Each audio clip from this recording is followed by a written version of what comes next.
Hello everyone, welcome to Pine Network's configuration tutorial series. Today we will learn how to clear out the configuration of the router. As you can see, we have OSPF configured.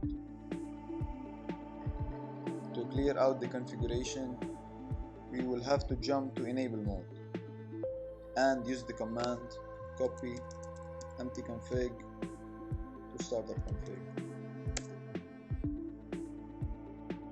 Now let's reboot our router and verify.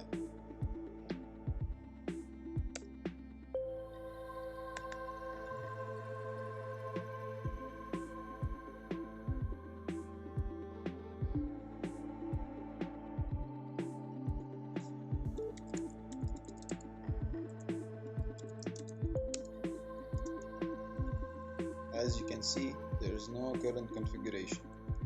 Thank you for watching.